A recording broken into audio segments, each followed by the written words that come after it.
Hi, I'm Giselle. And I'm Xana. And together we are The Strong Sunflowers.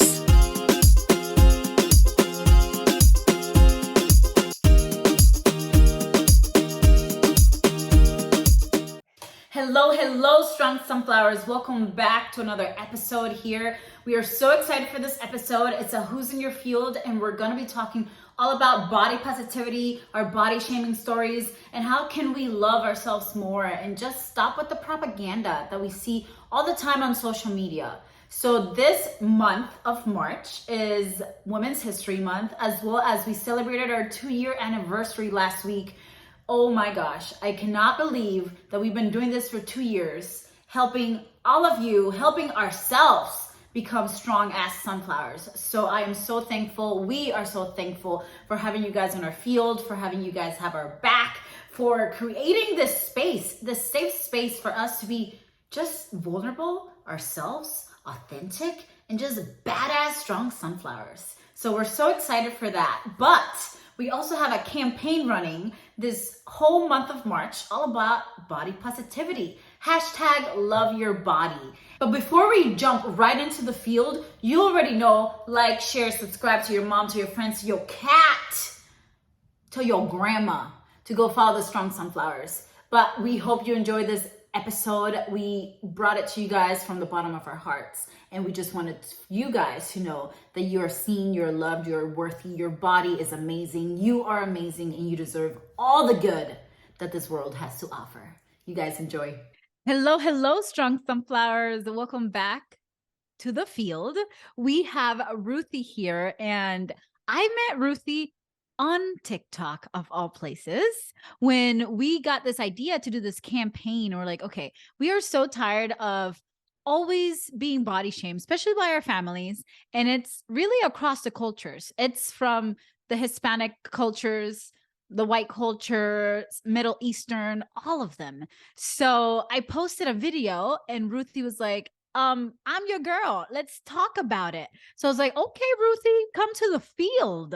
So Ruthie Queen, if you would like to introduce yourself. Hi, so my name is Ruthie Gallardo, and I am a real estate coach. I actually coach real estate agents of culture, specifically women. And so I deal with a lot of all of those obstacles that we run into in both professional fields and like cultural issues that we have that affect our businesses and things like that. So I spend a lot of time dealing with some of these, not just body shaming issues, but a lot of the issues that we don't realize affect us professionally and hold us back sometimes.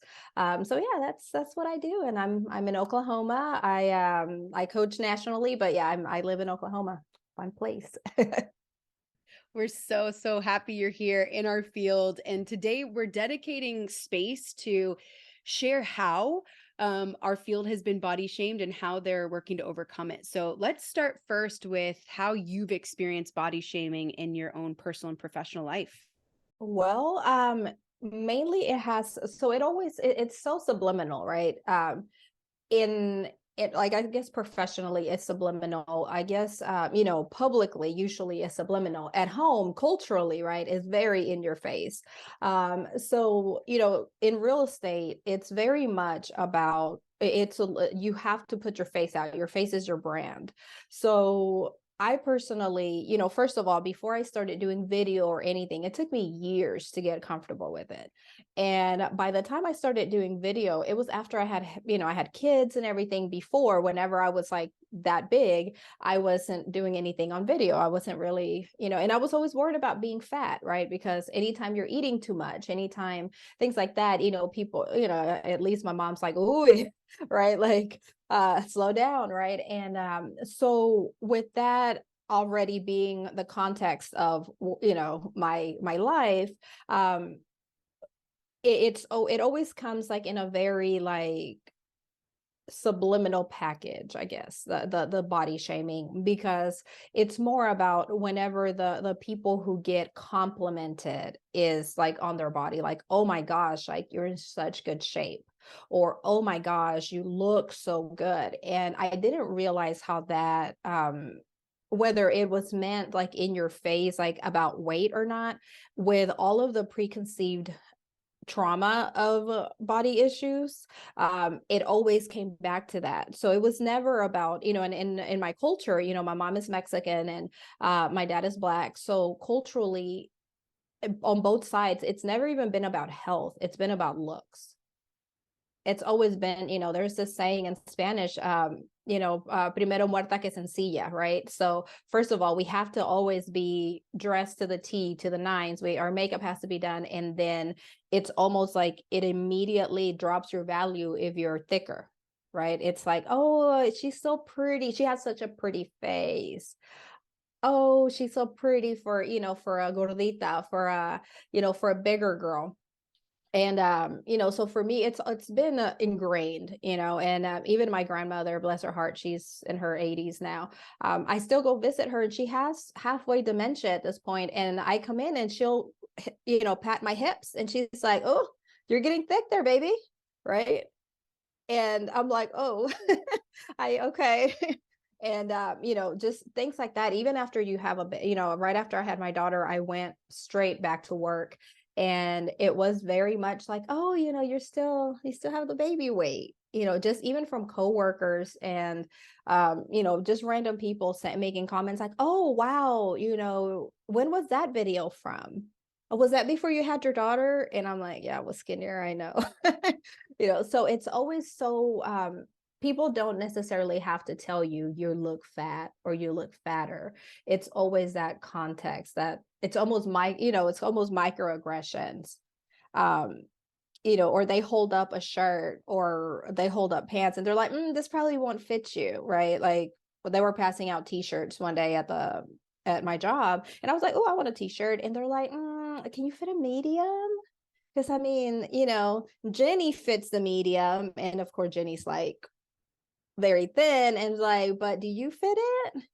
So just things like that always kind of makes you go inward into all of those times when you're like, oh, that teenager where you're like, she's prettier than me because she's skinny, because she's so thin. She can wear and I don't know how old you girls are, but I was in high school in the Britney Spears era, right? So if you didn't have those little like hip bone things with the low rise jeans and all of that, like the straight hips, like it's like you were a little too thick, right? It's either you were in the apple bottom jeans or you were like, and when you're in neither, it's always like such a body, it's almost dysmorphia. You always look back and you say like, gosh, I was freaking gorgeous. Like I was 16, my skin was glowing, I probably had abs, and still I was so ashamed of wearing a crop top. I was so like so sad at like pool parties, just hanging out because I was so embarrassed of my body, because not only weight wise, but I'm dark, I'm dark. So very early on when I developed hips and I developed stretch marks. So even though I've always been, of a medium frame, I've always had stretch marks. So that part was even more of the shame factor, because when you're darker, your stretch marks show very light, unless you're okay and you tan them. Well, I was so afraid of showing them that they were always very light. So, like the shame doesn't, the body shaming doesn't always just come from the weight, but it's so much of like blemishes and body hair and just everything that it's almost like not only the media but culturally and just other, especially when you're young, other kids, it's literally everything that's natural about you can be shamed.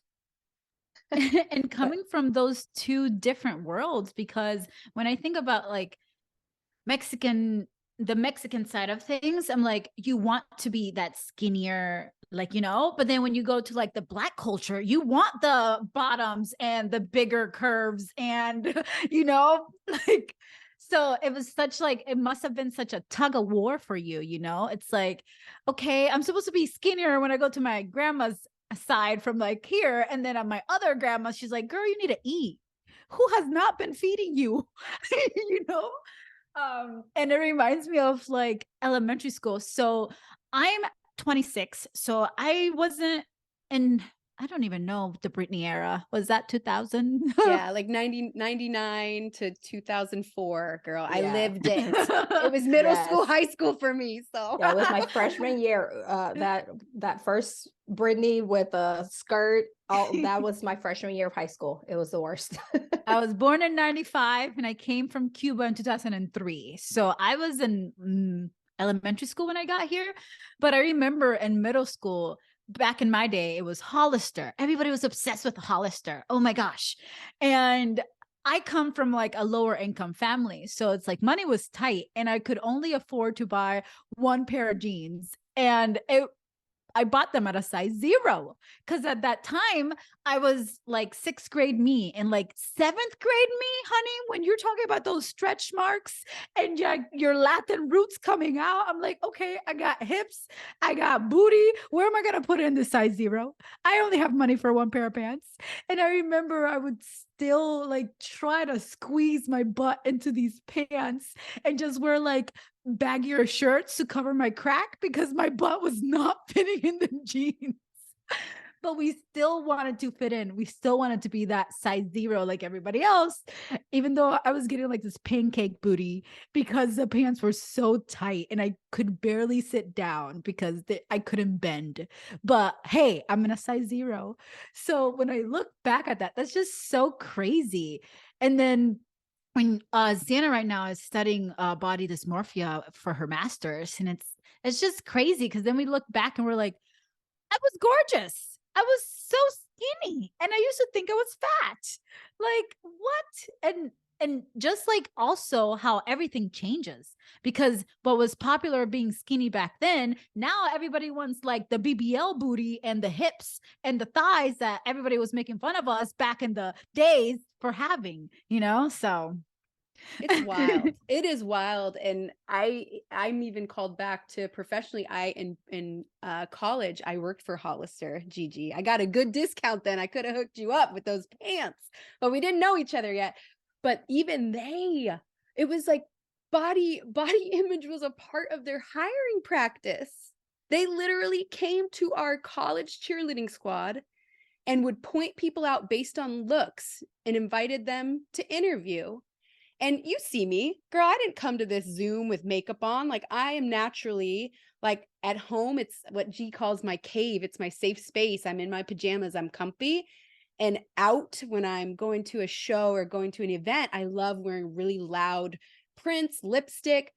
And so I guess to the interview, I was just my natural self. I wore jeans and a t-shirt. They're like, okay, we'd love to hire you for our backstage crew. You're going to help with XYZ. And so I was just happy to have a job. And then I initially came to work, a couple weeks in, I had gotten my discount. I got some cute clothes. And that night I was going to go out. So I did my hair, I did my makeup. And my boss comes up to me and he goes, hey, you can work in the front today. And I was like, but I work in the back. Like my job is a specialist in the back. And he's like, yeah, but you look good today. And I was like, how about I don't work here anymore? And I quit. It's like, what just happened? But imagine what that did to me. I was 18 years old. Oh Like my imagine the gosh. trauma that all these Yeah. employees have felt. I know I think there's a documentary about Abercrombie, and I think they have experienced lawsuits. But that was an okay practice. Like their whole mentality was, you are our advertising. The way you look, you are our brand. You are a walking billboard. And so how you look is how well we do. And so I, as a jeans and t-shirt woman that was an athletic build, that looks okay without makeup, not good enough. But when I, put on and makeup and do my hair, now I'm presentable. Now I don't need to be hidden in the back. Even if my experience passes, there's always a piece of my body that someone can disagree with. And so for the longest, I just carried that like, oh my gosh, like I'm nowhere near as pretty as this girl. Like she's tiny and that's how you should be. And it was just always such a, it's such an internalized like insecurity, I guess. I don't know, but. And it happens to so many women. And like G said, it's like every race, every size. In my grad school research, I'm digging into body image. And one of the researchers I've been utilizing a lot in my studies is Dove. So Dove has this self-esteem project where they dig in and interview women and have surveys that are sent out. And one of their surveys found that only 4% of women find themselves beautiful. But when they ask about maybe a friend, that percentage goes up to like 70, 80, 90% of the time. I can look at G and I can look at you, Ruthie, and immediately point out what I think is beautiful about you. But when I look in the mirror, all I see is what's wrong with me, right? My mind immediately goes to my tummy and what, my pregnancies did and what I used to look like when I was 19, but I don't see the beauty and what I am in this chapter. And another research finding that I'd love to point out, which was like jaw-dropping for me. So the Dove Project partners with Philippa Diedrichs, who works out of a university in Bristol, UK, and she spent the last 10 years studying body image. And she said what was so fascinating, especially with women, like in professional settings, is the gender beauty gap. And so she talked to this woman who I guess was running for something in politics. And she's like, I had to wake up at 6 a.m., 5 a.m. even, to get prepared for my hair and makeup when I was going to this, TV interview. I spent 2 hours making sure that I looked good enough to be on TV so that I was, presentable to the public that I was trying to encourage to vote for me. And here come, the other constituents, male, literally coming in 10 minutes before the interview. Maybe a touch up here and there for, TV. They might need that, but nothing in comparison to the woman, right? And she's like, think about the lost time and pleasure that I have experienced in my entirety of living. Being a woman, I could have been resting. I could have been exercising. I could have been reading my daily briefs to better prepare. But instead, I am consumed with the way that I look. And in that moment, I was like, oh my gosh, like everything in my life, no matter if it was gymnastics, cheerleading, work, if I was preparing for an interview, it's always been about, well, what am I going to wear? How am I going to do my hair? What makeup should I do? And that's where I'm spending my time instead of thinking about why I'm qualified for the job or what my passions are, or what new skill I want to try. So I thought that was like crazy. I was like, oh my gosh, there is a gender beauty gap and I want to close it. I don't want to be a part of it anymore. I'm I done. love that concept. I've never heard it like, I guess it's an piece of intersectionality, but I part of like my coaching is that because like, so in real estate, while it's almost like a woman-led field, the people that are the loudest and the most famous are men. And then same thing with coaching, right? Most of your coaches are going to be men. What I've discovered through working with some of those men, as well as some of the women in real estate, is that when I go in, so what I do is that I take like already really successful realtors, right? And I help them, I go into the back end of their systems and make sure everything is set up correctly for them to take that next step, right? Because you can't step away from something without systems. So as I'm working with male agents, I go in and I realize that even the most successful ones, literally, they're just the face. That's pretty much it. Maybe at some point they were making the calls and running their businesses, but when you look at the back end, they always have a bunch of like female assistants that are running the show. Like when they get sick, when they're not there, their worlds fall apart. Just like very often they have wives at home who are also taking care of that, right? So on the coaching side, the coaches are always like, if it's not on your calendar, it doesn't exist. You have to do this every day. You have to get up and make, 85 videos a day. Otherwise, it's not going to work. So very, and they're very in your face. So the other day I was on a panel and it was these two guys and myself. The one guy, I would say he's probably my age. The other guy is a younger guy, probably in his 20s, and he's very like that kind of preppy, really, I guess, traditionally good looking guy in his 20s, very like car salesman slash, he understands finance because he used to be a finance person in cars or whatever, but he turned realtor. And then this other guy, very like untraditionally attractive, right? Super sweet guy, not an ugly guy, but he's balding, he's overweight, and he's underdressed. So I show up to this event and my hair is done, my nails are done, my outfit, I mean, I think I was wearing like this ridiculous like pink satin jumpsuit. Like I looked amazing. My heels were like that high. Don't get me wrong, I'm all about it. I'm gonna show up. But he's sitting next to me. The one guy, he's dressed in a polo, you know, very business casual. The other guy is literally in ripped jeans, Adidas tennis shoes, and a hoodie. And he's sitting here telling the room that does not matter how you feel or what you're doing, in order to be successful, you have to get up in the morning and put that video out and do this and do that. And a lot of the people in the audience were women. And you could kind of feel like that pressure. And so by the time, you know, they go through both of them, the one guy is like, well, I make, you know, a minimum of 200 calls a day and blah, blah, blah. And again, I'm putting two and two together. His wife is running the show. He's also now the face. His wife is like sitting across from us in the audience, and he keeps saying, right, babe, my beautiful wife. But and I'm looking at her, I'm like, oh, she's so type A, she's running the show. So okay, so this guy is telling everybody to do a certain thing, but he's doing it with his wife behind him. Okay, and this other guy literally can get up and look like anything. And he's getting on video and he's posting his shoes and his, you know, whatever his face looks like in the morning, and has no shame. Like he doesn't, just like that, you know, like you were saying, not needing to get ready, not needing to do makeup.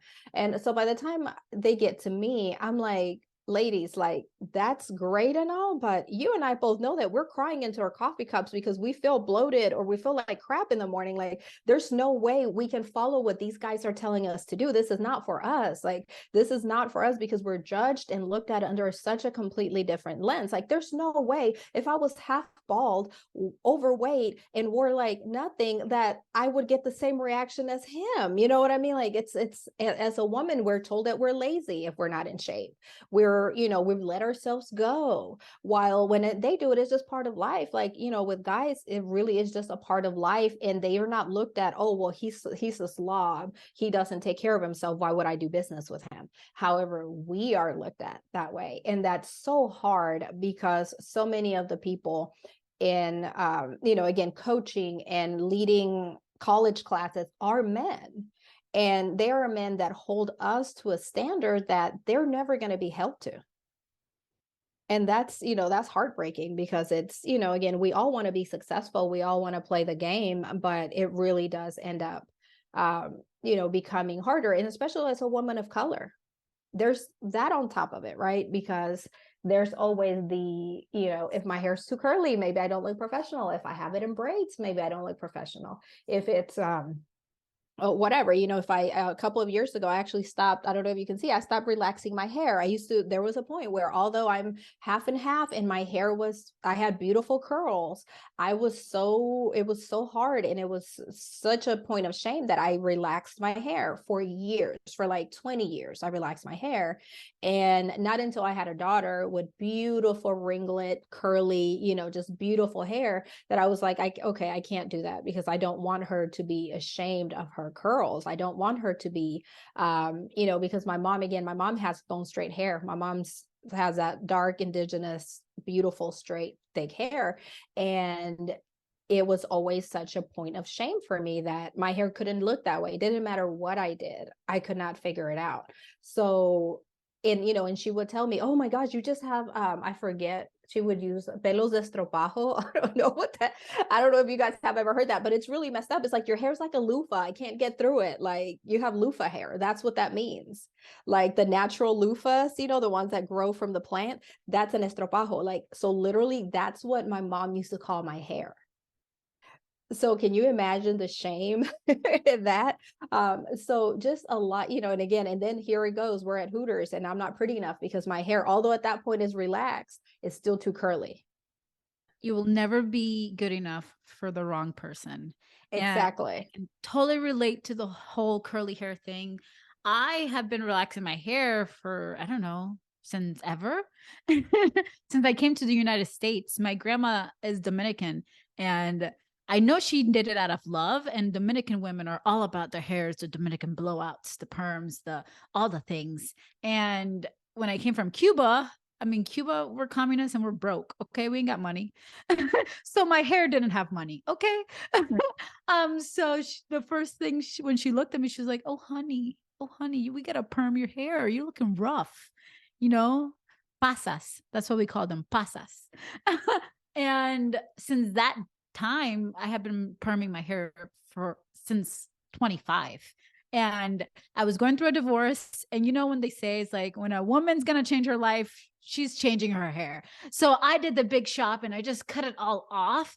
And for the first time in 25 years, I see my natural hair. And it has been such an amazing journey of like self-love and self-discovery. And now like I can't see my life without it. Like this is my baby. And just being so comfortable in the skin that I am and in my fro and in my Afro Latina stage, you know, like being of both. We would love to know, when was your moment when you're like, I'm a strong ass sunflower. Okay. Like I'm not going to let these opinions define me. I'm not going to let them put me down. I'm not going to let what you guys think of me stop me from being the best realtor I can be, for going for my goals and my dreams, for teaching my daughters to love their hair and move forward. Well, for me, that came at a really weird point, okay? Because it wasn't even about me, but it was a moment that I was able to stand up and say, stop. This is wrong. So I was at my mom's house, and one of her friends that she's been friends with for years, like, so their daughters, I'm thinking I was already in college when their daughter was like 5 or 6. So they have a daughter, and then that oldest daughter, and then they have another daughter who's my little sister's age. So my little sister's 18 right now. And at that time, this had to be a solid like 5, 6 years ago. Before I had my daughter, I already had my son. So maybe 7, I don't know. I don't even know if I was in real estate yet or not. I've been in real estate about 8 years. So I don't know if it was 10 years or 8 years, whatever.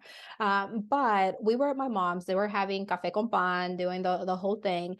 And the 2 girls, my sister and their youngest daughter basically grew up together, and they hadn't seen each other in a long time. So my mom was pulling out pictures, baby pictures, and she was just talking about how beautiful they are. And my mom said, hey, get together, let's recreate this picture.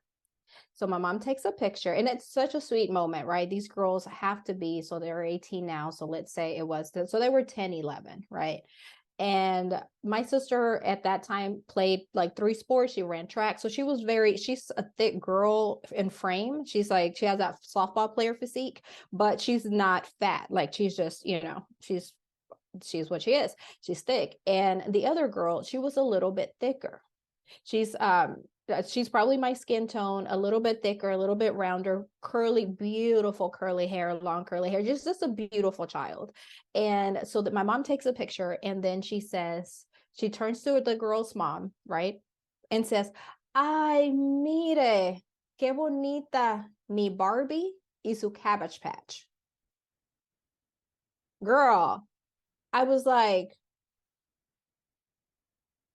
what did you just say? Like, what the hell? So this is something that to this day, I still hold my mom accountable for, because I'm like, why would you say that? I'm like, why wouldn't you say look at our dolls, look at our Barbies, look at our muñecas, whatever. Why did you have to make a distinction that yours was a Barbie while hers was this round little chunky doll, right? I'm like, you know what that does to that girl? So for me, that was the moment in which it was kind of like out of body, and where I finally spoke up and said, no, you don't say that. No, you can't say that. That's not a compliment. Listen to how mean that is, and listen to how that's going to make that little girl feel, because she's 10. And right now she's trying to figure out, her look. She's trying to love her body. And she just got told that while at 10, you're wanting to look older, you're wanting to look like these, probably a Barbie. You just told her she looks like this Cabbage Patch. And why did you even have to say that? Why would you even word it? So that was that moment where I was like, no, none of that is okay, because I'm looking at this little girl, and I never thought of her as fat. I never thought of her as, anything but beautiful. And I'm like, we can't do this. Just as a culture, as women, we just absolutely can't do this. And the only way to do it is to be confident, and, to set a better example is to be confident in my own skin. Right. And to be able to go out there and do what I do, whether I'm overweight sometimes because either I just had a baby or I'm just gaining weight, or, if I'm thinner because it's not like I work out.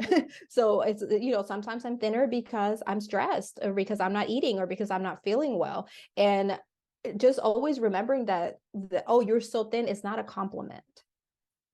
Right. So that's where but that was my moment where I kind of changed that mindset, because I said, we absolutely can't do this to these girls. Like, this is so unfair. And yeah, so that was my moment where I was like, you know what, we're all gonna just go and do our thing, and screw this, because this little cultural construct of complimenting the skinny and kind of shaming the thick is just not fair. That's what I call tip number 5, baby, of becoming a strong ass sunflower, advocating for yourself and others. Because when you start like, okay, that's wrong, like I shouldn't say that, but then you start doing it for other people too. Like, my family's always calling my cousin fat and always coming for her whenever she eats something. And I am the first one to be on the phone, like when my dad says something about her eating. And I'm like, Dad, why are you, I'm trying not to be mean, but why are you coming for her when you're like 200 pounds and like she just had a baby? What's your excuse?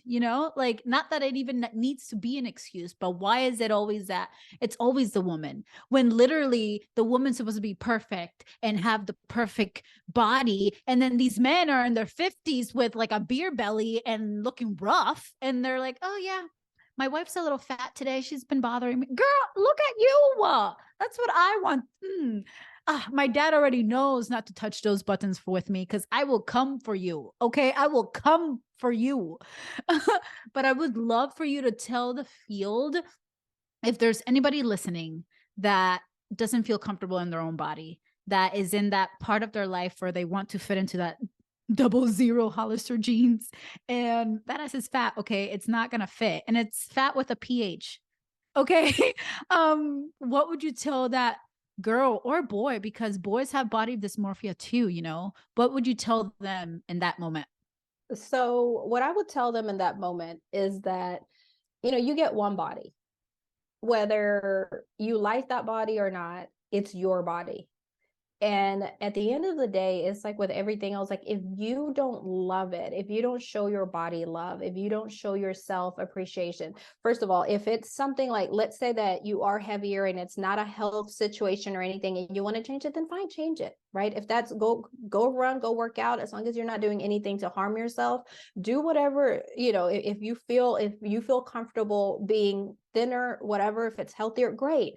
If you don't, if it's, for example, for me, when I gain weight and it's because of stress or whatever, I'm not going to lose it. No amount of running or yoga or working out or Zumba is going to make me lose it if I don't fix the stressful part of my life.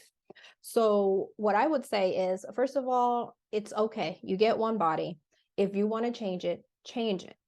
But remember that you can't force other people to love what you don't love. And your other people loving your body is never going to make you love it, because when what they give you, they can take away, right? They give you that validation of, oh, oh, you look so hot. Like, so what if I would have gotten that Hooters job, right? I would have felt validated and I would have felt pretty, but there was always going to be the next person that was going to say that I wasn't. And just like one could give it, the other one could take it. So at some point, you just have to remember, like, this is the body you get. If you want, again, if you want a bigger butt, okay, go do some squats, right? If you feel like your hair is not working, in whatever you want to change, do it for you. It can't be for anyone else. Like, do what makes you happy, and that will radiate, and other people will get in line. That they're going to have to love what you love, or otherwise they don't need to be around you. And being someone else, and I think this, I forget who said this, I think I read it in a Jen Sincero book, and she was quoting someone else, but she said something about, wishing you were someone else is a huge waste of who you are, because you can't, we're never going to be anyone else. We're literally like, every sunflower in that field is different. And it's never going to be identical, just like snowflakes, just like stars. And like us, I mean, we're made the way we are for a reason. So I would say, work on the things that are going to make you love yourself more, because of your own reasons. Forget what anyone else has to say about it, because at the end of the day, you're going to have to go to bed by yourself. You're going to have to sit and look at the mirror by yourself. So, you know. Hello, strong sunflowers. So, in the field today, we have another lovely, strong ass sunflower. Shay is here with us. She is a longtime friend of mine. We've known each other. Oh my gosh, we're getting old. We've known each other for a long time. Queen, introduce yourself. Hi, everyone. It's Shay. I'm so happy to be here and share some things with you all. I'm excited. Let's get into it. So, as you guys already know, March is all about body positivity and love, hashtag love your body campaign. And we wanted to bring Shay onto the pod to share her love your body story. So, Queen, when did it really start that you were more aware of your body and you were like, uh-oh, like I'm not supposed to look like this? So for me, growing up, it was always kind of one or the other. It was always like either I'm too skinny or I'm too big. So I never kind of had a time where it was just like, oh, you're good, your body's fine. So, growing up, I was really thin and really skinny, and people tell me all the time, oh, you're so bony. Like that was like the thing I would hear all the time. Oh, you're so bony. You need to put some meat on your bones. You're not eating. You're too skinny. And that affected me a lot. And I think the point where I became to start like loving my body and actually, understanding that my body is my body and it can't be changed. I think it really came to me after like motherhood, honestly, because even going up to motherhood, I was still kind of really self-conscious about my body. With just all the social media and everything going on, and you're seeing these girls with like these amazing bodies, and it's just like, it gets to you a lot. But I think after having kids and just realizing, this is my body and my body it's gonna do what it's gonna do and I'm gonna love it regardless, I think truly came after motherhood. And I think that's amazing. That's like a kind of like a backwards part, because we've talked to a lot of moms on the pod, and what they say is that after motherhood, the crisis became even worse. The kind of like identity of them and their body and what their body used to look like versus now, that was really hard for them to come to terms. So I would love to know, how did becoming a mother help you love your body more? So the biggest thing for me that I want to say, I want to give a lot of credit to my husband, especially because, I'm really bad on talking down to myself. Like I'm the person that's going to nitpick in the mirror, like, oh, my butt's not big enough. I need to go get a BBL. My boobs are not good enough. Like, I breastfed 2 children now. So, that's a big thing. They're down there now. But, my husband, he's always kind of encouraging me and like uplifting me and telling me like, hey, you know what, you look fine. Like you've had kids, it's fine, but I still love your body. Everything's good. So I think that's the biggest contribution to my body positivity after having children. Okay, so the story that I would like to share um is a bit emotional, a bit of a touchy subject for me, but I really want to bring the awareness to this. So I had a friend of mine that I grew up with. We were childhood friends and everything. And we grew up together. As we got older, we kind of shifted apart, but still kind of kept in contact and everything. So she's kind of in the same predicament as me. She's a Black woman in this society of feeling that your body's just not enough. Like you're seeing all these celebrities and everything with these gigantic butts and perfect sitting boobs and everything just looks perfect. And, the men are, that's what they're becoming drawn to. They're wanting the girls that they're dating and that they're with to look that way. So I think it's affecting a lot of, women to want to look that way as well. So it seems like it's becoming more normal for people to go and spend the money to get their bodies done to look like, what America's selling us. So my friend that I want to talk about, so she is in the same predicament as me. She had 2 kids, breastfed both kids. She was married as well. But her husband, she didn't see him as often because he was in the military. So, you know, just kind of dealing with the things she was dealing with. And so, long story short, just cutting right to the chase, she decided to go the plastic surgery route. She was asking people about it, like, kind of putting on Facebook, asking people like, hey, do you guys think I should get this? What do you guys think? Like, I feel like I'm not comfortable in my body. What should I do? So, basically everyone's commenting to her, oh, go for it. You're gonna look amazing, girl. Get your body done. You're gonna look perfect and everything, which, thinking about the situation now, it makes me kind of sick to my stomach because it's like, she was a really petite girl. I mean, she was really, really small. And, she didn't really have much of a shape per se, but, it was her body. It was perfectly made for her. So basically, she let everyone kind of talk her into it, and she decided to get the surgery done. So she went to go and have the surgery done because everyone had hyped her up for it. And pretty much she never made it off the table. She died on the table, getting the plastic surgery to try to look, what everyone perceives as perfect. And, her body couldn't handle it. I'm suspecting is probably part of the reason. I think it was probably too much because she went in to get the breast augmentation and also the BBL done. And I think she went to get it done all at the same time, which was like a lot in general.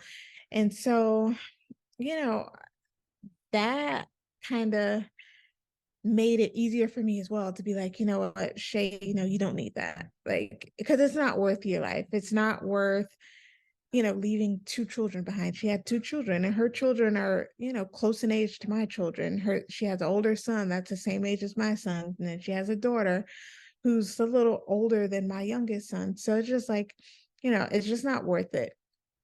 God made our body to be the way that they are for a reason. He didn't make us have like these crazy, perfectly like done bodies. And I just think that, if we can accept our bodies as they are and not go that route, I think, it would be better. I really wish they would push natural bodies as much as they push all the BBLs and boob jobs, which, not cracking anybody's thing because the bodies look good. But, I just, for the younger girls, because a lot of these girls are getting the surgery done like so young. And I think that's a big, big thing too. Because even like my little sister is 13 and she's already nitpicking at her body. She's like, oh my God, I'm too skinny. I need to gain weight. And I'm like, no, you're fine. Like your body's fine. You're not even done developing yet. You still have to have children. That's going to change your body. Like, don't look at it that way. So that's just a story that really hit home for me because it was so close to home. Definitely. I feel like everybody, again, we just post the blue moments on social media. Surgery is a lot. It's a lot on your body. We don't know how our body can react to the anesthesia, especially when we're having these multiple procedures done. And some people are even going like outside the country where the procedures are not even as safe as they should be. And these doctors are doing like at least 20 procedures a day and they're overworking, and it's just not a safe environment to look like Kim Kardashian, to look like, I don't even know, Sweetie. Like her body looks good, but still, how sad, because I can't imagine, again, I don't have any kids, but I can't imagine like leaving behind 2 children uh, because of something like that. And when you talked about the comments on Facebook and her going to Facebook for the kind of like the validation, and because we're so set on this propaganda and the things that people see, like people don't view the bigger picture. Like there's so many deaths with BBLs. There's so many like they only talk about the good parts, but like there's so much more than just, oh my gosh, I just get my boobs done, just recovery. And like you can get a blood clot. And after, my friend Jordan, she just got her breast implants removed because they were causing implant illness and all these other things that can happen after you get the boobs. And then I'm part of this group where a lot of women were deformed after getting their breasts taken out because it like disrupts your natural breast tissue. So like these things they don't talk about. And like you said, like the natural bodies, and I don't even want to say like natural bodies because again, I want everyone to love their body regardless, you know, even if you got the surgery, even if you don't, even if you want the surgery. I'm all about people doing the things because they want to and because they're doing it for themselves and not because they're getting a poll on Facebook like, should I do this, yes or no? Because even when I put that on there, like I already know what I'm gonna do. Like, should I get the red dress or the blue dress? I already bought the blue dress, but I'm just pretending that I care about your opinion at this point. But I would love to know, like, what would you tell someone that may be struggling right now, that is a new mom, that their body is changing, or not even a new mom, a 13-year-old, like you said, like your sister, that is looking at all these bodies on the internet, the Kim Kardashians, the Kylie Jenners, I don't even know her name. What's her name? I don't even know any more bodies. Nicki Minaj. Nicki Minaj, all of them that are seeing this propaganda keep pushing because it keeps pushing at them. And it's always in their face. And they're looking in the mirror and they're saying, damn, like, that's not me. Especially as a 13-year-old, because you're in puberty and the propaganda is telling you and social media is telling you that this is what the boys want. This is what the men want. What would you tell them? I would say your body's your body. And, there are things you can do to, if you feel that your body's not as good as you like it to, there are things you can do like exercising. And believe me, I hate hearing that. Like when people are like, yo, you can just work out to get that body because you cannot. I mean, let's just be honest. You can work out as much as you want. It's not going to look like a BBL. It's just not. It's not possible. So I get, like Giselle has already said, if you want the surgery for you, then go for it. Just make sure you know all the risk, everything that comes along with that. And then, I mean, for the 13-year-olds, sweethearts, you have forever to go, and your body's guaranteed will change with children. Your hips will get wider, your butt will get bigger, your boobs will get bigger, gigantic actually. So it's like, just love your body. Embrace it as much as you can. If you feel that that's something you need to make yourself feel better, then, I'm all for it. Just be safe about it. For the moms out there, I get it. I get you. It's tough for your body to change. You go to looking at pictures and you're like, oh, I don't look the same. And it's tough to, adjust to the new body that you have. But your biggest blessings came from that body. So embrace that. Embrace everything about yourself, especially your body. Believe me, no man who's worth loving and being with is going to judge you off of your body. And if they're judging you off your body, then you shouldn't be with them anyway.